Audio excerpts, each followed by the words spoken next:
Este programa é uma produção independente. Todo conteúdo é de responsabilidade de seus idealizadores. Aero Magazine. Um oferecimento TAM. Você nasceu para voar. Nokia 6101. Tudo o que você quer. Mafre. Assegurando a sua qualidade de vida.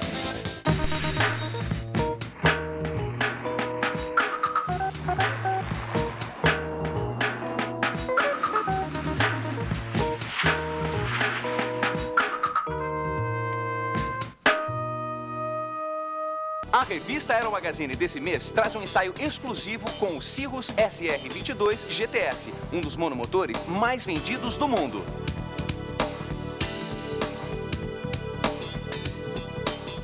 Hoje, no Aero Magazine, a história e o voo do monomotor North American Avion.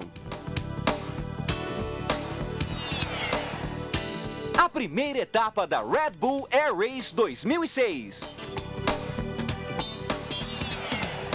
Metade avião, metade helicóptero. Conheça o girocóptero.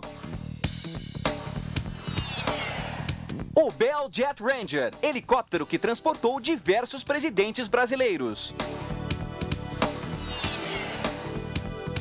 Como funciona o controle de voo num aeroporto. Os caças italianos da Segunda Guerra, Fiat G50 Freccia e o Mach C200. Tudo isso você vê agora no Aero Magazine.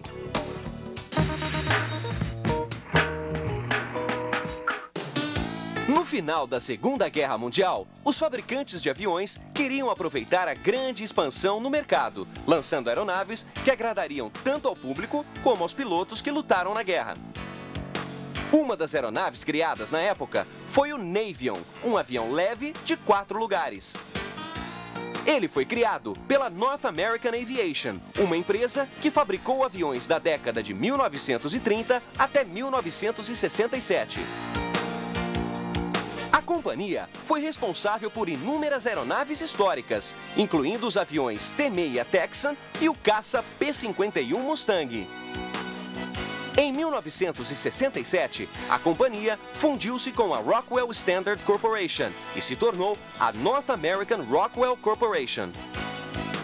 Apesar de ter sido projetado para o uso civil, o Navion logo atraiu a atenção da Força Aérea Americana. Foi aí que ganhou a designação L-17A. Ele foi usado pelos militares americanos como uma aeronave de ligação, transporte de passageiros e de carga, e até como avião de treinamento dos oficiais. No Brasil, existem somente 4 Navions e todos os modelos estão no estado de São Paulo. Esta aeronave foi fabricada em 1946. Ela veio voando até o Brasil no começo dos anos 50 e foi vendida para um professor universitário que ficou com o Navion por 30 anos. O Navion ainda possuía seu motor original, um Continental de 205 cavalos de potência. As dificuldades para restaurar não só essa aeronave, como qualquer aeronave antiga, é a procura das peças, que é bem escassas no Brasil e no mundo, mesmo nos Estados Unidos, a gente tem dificuldade para encontrar. O avião ganhou um novo motor, novos aviônicos, hélice e pintura. O mercado de colecionadores de avião antigo no Brasil é pequeno, é muito pequeno. Tem pouca gente que guarda as lembranças, que tem conhecimentos das aeronaves antigas. Muitas pessoas também têm o conhecimento, têm a lembrança, têm tudo, mas o poder aquisitivo é pequeno. Então, pouca gente recupera, restaura uma relíquia dessa daí. A paixão pelas aeronaves clássicas é evidente quando se olha para um avião totalmente restaurado como este Navion. E o prazer de voar o Navion parece que nunca vai envelhecer. Se depender dos colecionadores e restauradores de aeronaves, aviões como o Navion nunca deixarão os céus.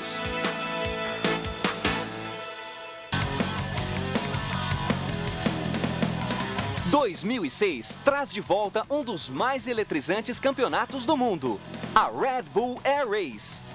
A competição exige dos pilotos manobras e acrobacias complexas por um percurso cheio de obstáculos. E como toda corrida, quem fizer o percurso no menor tempo possível é o vencedor. As manobras têm que ser perfeitas. É um verdadeiro teste de habilidade e resistência.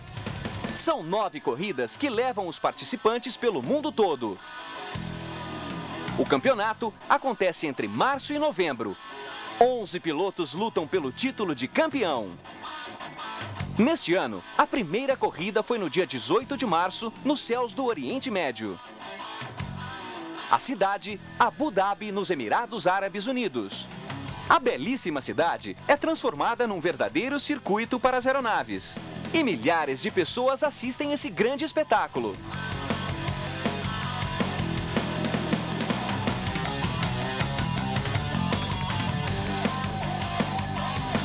O americano Mike Mangold, vencedor do Red Bull Air Race 2005, está de volta. A competição será acirrada. Desta vez, seus competidores estão mais determinados do que nunca para conquistar o troféu de campeão. A primeira corrida do campeonato estava marcada para o dia 17 de março, mas foi remarcada para o dia 18 por causa de fortes ventos. E a corrida foi tão emocionante como esperado. Os pilotos se esforçavam para fazer as manobras de maneira perfeita e no menor tempo possível. Cada aeronave dá um show. A adrenalina correu solta. Mas nem todos os pilotos tiveram tanto sucesso. Alguns acertaram os grandes pilares infláveis. Penalidade descontada em acréscimo de 10 segundos no tempo final.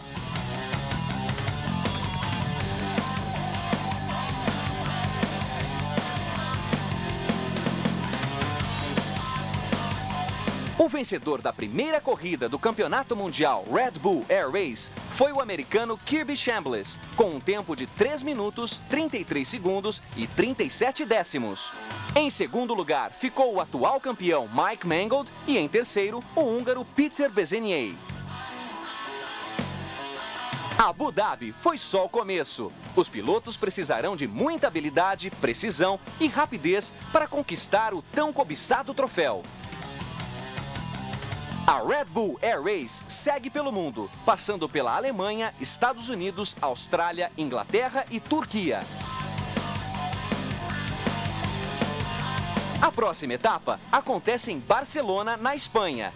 Fique ligado, a Red Bull Air Race só está começando.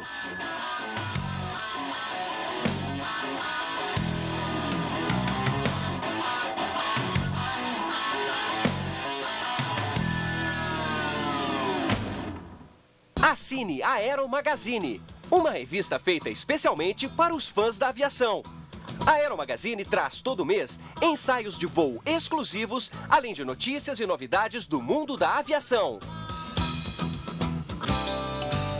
E no próximo bloco, o voo único do girocóptero. O clássico helicóptero presidencial brasileiro Bell Jet Ranger.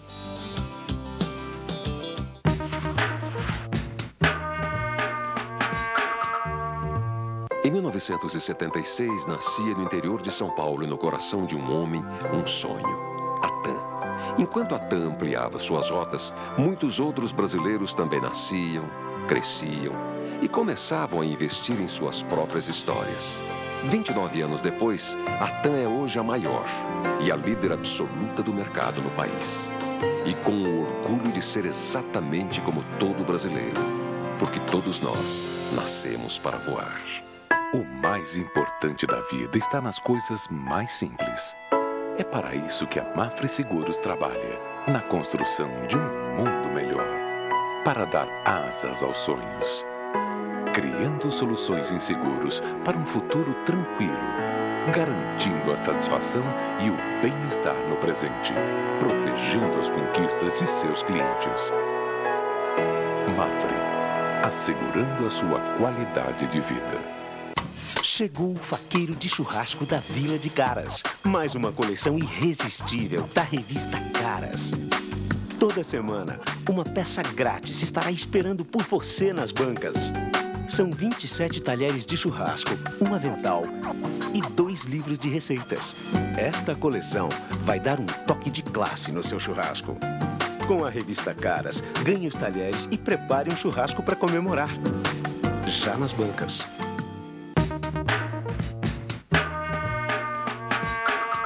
Assine a Aero Magazine, uma revista feita especialmente para os fãs da aviação. A Aero Magazine traz todo mês ensaios de voo exclusivos, além de notícias e novidades do mundo da aviação. O girocóptero é uma das aeronaves mais seguras na categoria experimental, a mesma categoria dos ultraleves. Você pode até pensar que é uma aeronave diferente, uma novidade, mas a verdade é que o primeiro girocóptero voou em 1923. Pode-se dizer que um girocóptero é uma mistura de avião com helicóptero, mas seu voo tem características bem singulares. Apesar de parecer um helicóptero, essa aeronave não decola na vertical. Seu rotor em cima não é acionado pelo motor. Isso faz com que o girocóptero não precise de um rotor de cauda. E conta pra gente um pouco, Marcos, como são os comandos do girocóptero? Tá mais para helicóptero ou tá mais para avião? Guilherme, embora a aparência dele voando lembre um helicóptero, ele não tem nada a ver com um helicóptero. Ele tá mais pro avião, tá certo? Do que pro helicóptero. O helicóptero é uma aeronave única também, completamente diferente. Vale lembrar que o helicóptero vira um girocóptero em caso de pane. E nós somos, digamos assim, um helicóptero em pane constante, né? Mas a parte de comandos, né, de subir, descer, curva para lá, curva para cá, é igual ao avião. O que move o girocóptero é sua hélice traseira, igual a de um avião, que gera empuxo para a frente. Essa aeronave pode ser movida a gasolina comum ou álcool e é muito econômica. E agora conta pra gente um pouco, Marcos, sobre a parte de motor. O motor ele tem que ser potente, não precisa ser potente no girocóptero? Conta pra gente. Bom, o motor sempre foi a parte crítica do girocóptero, né? Então nós precisamos de muita potência para poder voar. Ou seja, muito mais do que numa asa fixa, né? Então aqui no Brasil é utilizado em larga escala o motor Volkswagen, com algumas modificações. Então nós aumentamos a cilindrada, né, e damos uma preparada para que ele gere mais potência. Potência é essa que fica em torno de 70 HPs, né? E nós estamos começando a utilizar aqui no Brasil a motorização Subaru, que é uma motorização largamente utilizada nos Estados Unidos, né? Então a aviação experimental lá na América, ela usa muito esse motor, que é um motor leve, potente, né? E tem a potência que nós precisamos, que é algo em torno de 150 HPs. O girocóptero é pequeno e muito fácil de transportar. Pode-se guardá-lo com facilidade até numa garagem. Ele é uma aeronave de construção simples. Sua manutenção é fácil e tem um baixo custo operacional. Os comandos são iguais aos de qualquer avião. A maioria dos alunos consegue realizar seu voo solo e tirar seu brevet com poucas horas de treinamento. Divertido, seguro e ágil, o girocóptero é uma máquina que tem um estilo único de voar.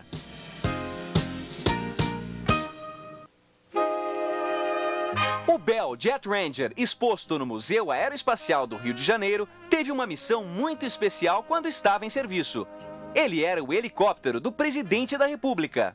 Ele veio com a principal finalidade de dar segurança nos deslocamentos das autoridades, do presidente da República, no caso, na área urbana do Rio de Janeiro. O modelo foi escolhido pensando tanto na segurança das autoridades, como na eficiência e facilidade de manuseio. Na época, o Bell Jet Ranger era um dos helicópteros mais populares nos Estados Unidos, usado principalmente para o transporte de VIPs. Ele realmente era um helicóptero que tinha uma capacidade, uma potência fora do comum nesse tipo de transporte. Nos anos 60 e 70, o uso de helicópteros para o transporte de autoridades não era comum. A aeronave era uma certa novidade no Brasil e ainda causava espanto em muita gente. O primeiro presidente que o utilizou foi o Marechal Arthur da Costa e Silva. Ele teve uma experiência comigo de voo muito interessante, porque quando ele sentou no helicóptero ao meu lado e nós começamos a levantar voo, a decolar lá no Palácio das Laranjeiras, eu senti que ele queria segurar em alguma coisa, porque o helicóptero aparentemente não mostra asa, ele não demonstra asa. Então ele ficou ansioso para onde ele ia segurar, ele segurou no meu braço, com aquela ansiedade de se sentir mais seguro. Voar num Jet Ranger era muito confortável e seguro. Diferente dos helicópteros convencionais da época, o Jet Ranger era movido a turbina. Ele foi um dos primeiros no Brasil com a tecnologia. O helicóptero com turbina, ele consegue, vamos dizer assim, eliminar uma preocupação que o piloto teria de sempre acompanhar o número de rotações da pá, do rotor. E com o helicóptero a turbina, essa regulagem era automática. Então isso foi um avanço fabuloso, porque o piloto poderia efetuar uma decolagem em local restrito sem ficar tão atento ao problema das rotações por minutos do rotor principal. Além de confortável, as turbinas davam ao helicóptero mais agilidade e velocidade.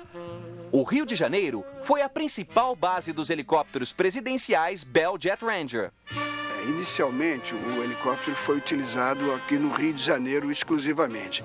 Porém, posteriormente, com a permanência mais intensa das assessorias militares e dos ministros em Brasília, com a mudança dos ministérios para Brasília, foram deslocados 2 desses helicópteros para Brasília, onde ficaram atendendo as missões ocasionais ali na área do Planalto. O Bell Jet Ranger atendeu plenamente sua missão de transportar com segurança os presidentes brasileiros durante seus anos em serviço.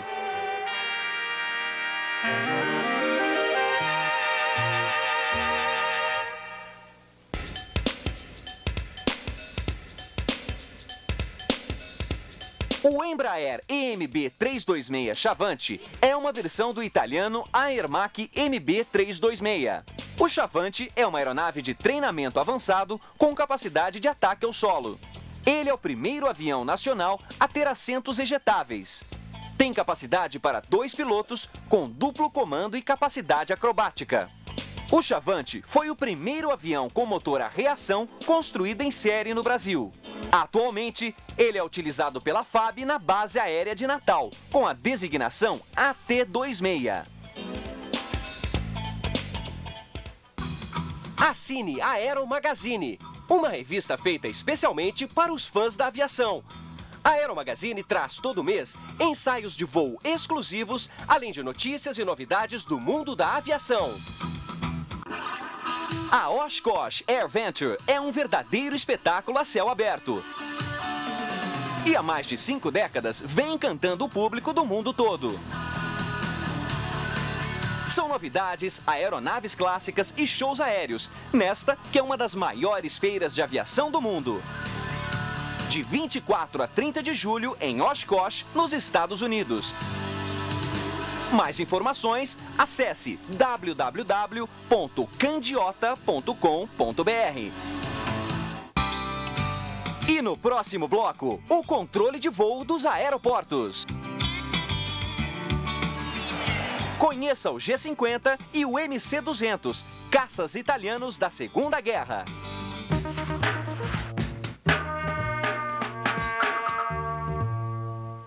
Em 1976, nascia no interior de São Paulo e no coração de um homem, um sonho, a TAM.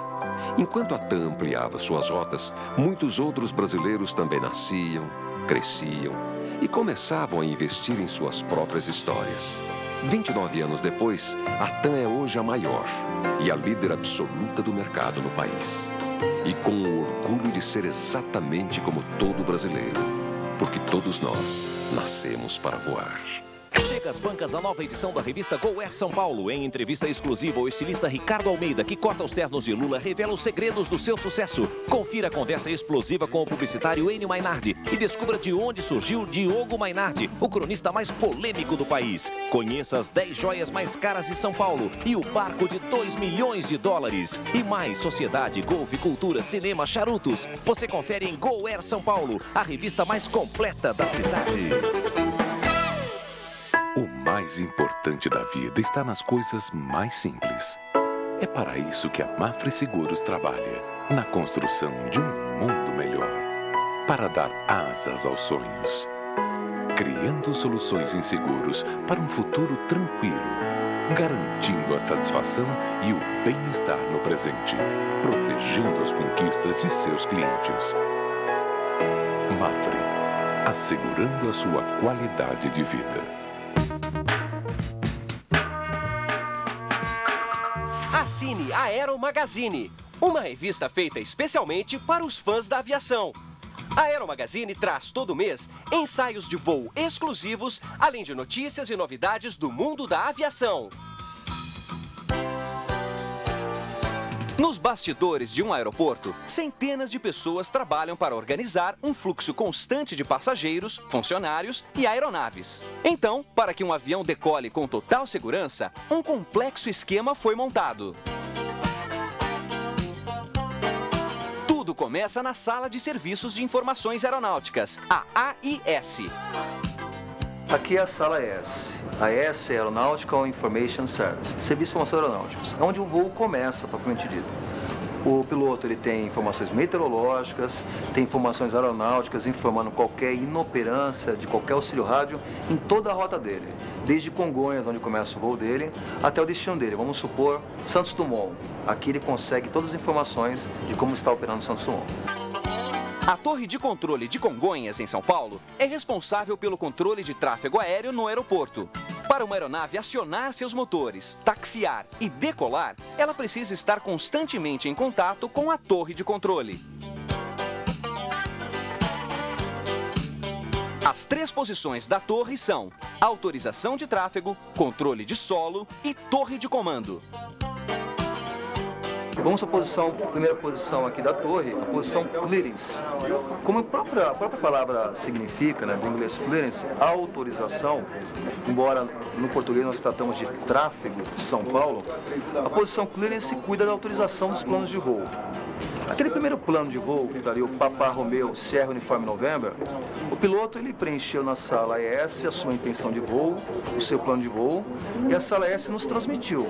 Nós aqui da torre já sabemos que o Papa Romeo Sierra Uniforme November, ele quer voar para Jundiaí.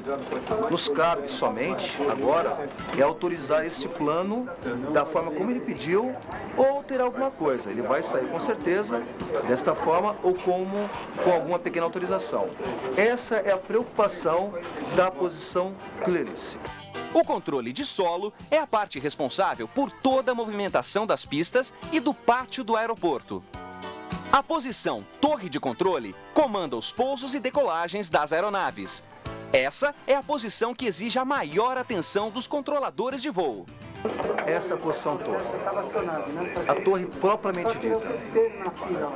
O solo autorizou o táxi, ele conseguiu o táxi e vai chegar um momento que o tráfego estará pronto para a decolagem. Mas ele vai informar isso para quem? Para a posição torre. Vai ser o órgão que autorizará a decolagem ou não, em função de alguma aproximação na final. Se tiver algum tráfego chegando para o pouso, a torre é o setor responsável em coordenar pousos e decolagens, e deixar todo esse tráfego muito sincronizado. Uma tela mostra em tempo real como está o tráfego aéreo. Cada etiqueta laranja é uma aeronave. É possível identificar qual aeronave, qual a sua velocidade, sua rota e que altitude ela está. Quando o avião sai da área de ação da APP em São Paulo, os centros de controle de área localizados em Curitiba e Brasília assumem o controle de voo.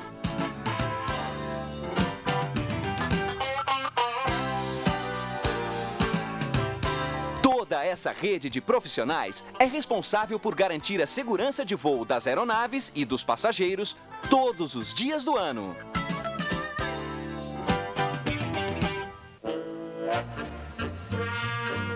Em 1939, a Itália tinha quase o mesmo número de caças que a Inglaterra e a França juntas.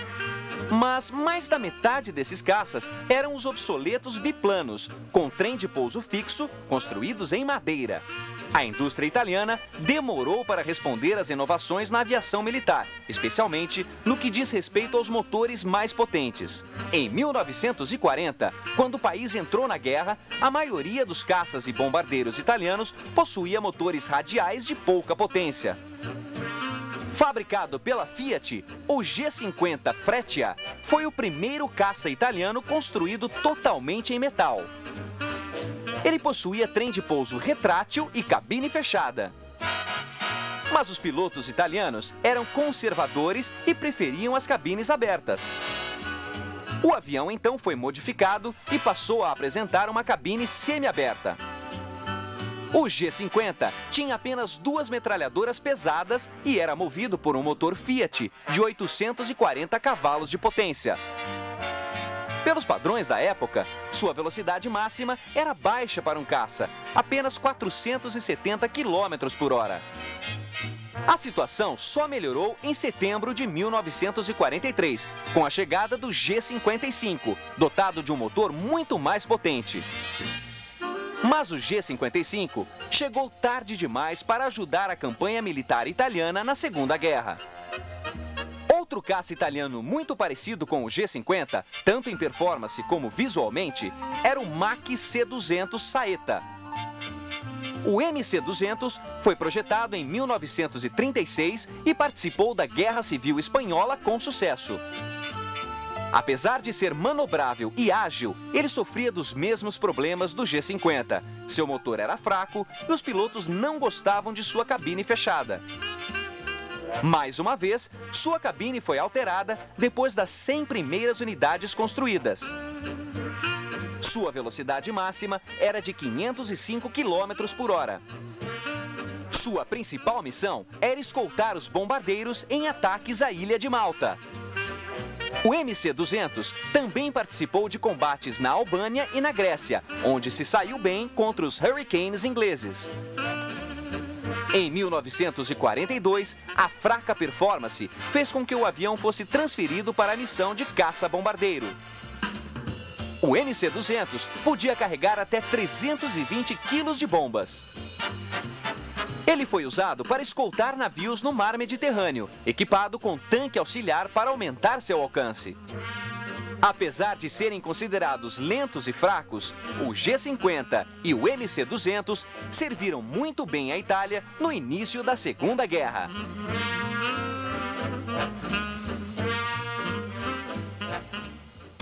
Não perca no próximo Aero Magazine, Sicaré SVH-3, o simulador de voo de helicóptero.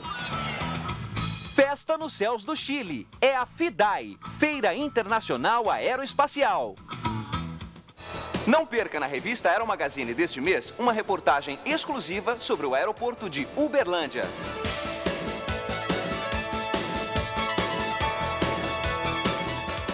E o Aero Magazine de hoje fica por aqui. A gente está de volta no sábado que vem, à 00:30, aqui na Rede TV. Até lá!